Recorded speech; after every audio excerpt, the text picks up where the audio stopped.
My name is Joem and this is my story. Jesus introduced himself to me when I was living in the street of Manila, when I was homeless. I still remember to this date the first intimate conversation I had with him. I said to Jesus, Jesus, you said in Jeremiah 29:11 that you have a good plan for me, a plan for me to succeed. But why I'm living homeless? How come I don't have a home tonight? I don't even know where my next meal. Seems like he told me, don't worry, Joem. Your story will be known to people and they will know my name and your story will glorify me. The reason why I was homeless in Manila, because when I was 15, I witnessed my father died. My father died while waiting 6 hours in the public hospital because no private hospital will accept us because we don't have money. After waiting for 6 hours, he died at age 45. I told my sisters, I was the oldest, and I told my sisters that I will send them to medical school and only in education that will be out of poverty. So that's the reason I went to Manila. The only way to send my sisters to school is to go to Canada. That's the only plan that I have.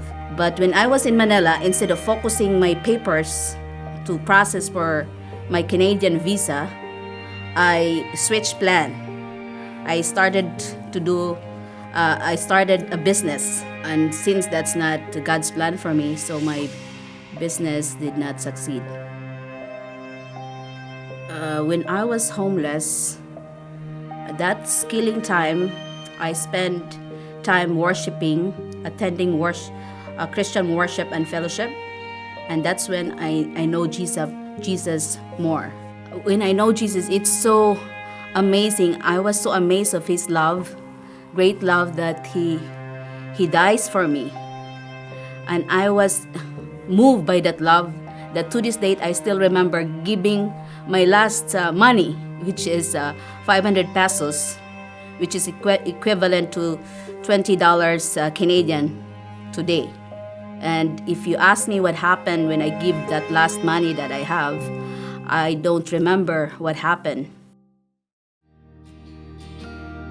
What I remember was a stranger let me shower in their home, and when I was showering, I heard a knock, and she said, "You have a very important phone call," and it was from the Canadian Embassy. And it says that your visa is ready and you're ready to go to Canada. So the moment I gave myself up, the moment I let Jesus lead the way, the moment I focus on Jesus, Jesus turned my life 180 degrees, and he brings me to places I've never been, and he exceeded my wildest dream. And if you ask me what happened to those sisters that I promised, the first sister that I have is she's a doctor now in Canada, and my other sister is a vet in the Philippines. But once she's in Canada, she's a licensed Canadian immigration consultant, and my other sister is also a financial advisor in Canada. I believe this is my purpose, to tell people that even in nothingness and fullness, you have abundance with Jesus. Because even if you put me now with nothingness, I find joy. Believe I find joy with that. And now I'm slave to Jesus, and Jesus uses me mightily to glorify his name.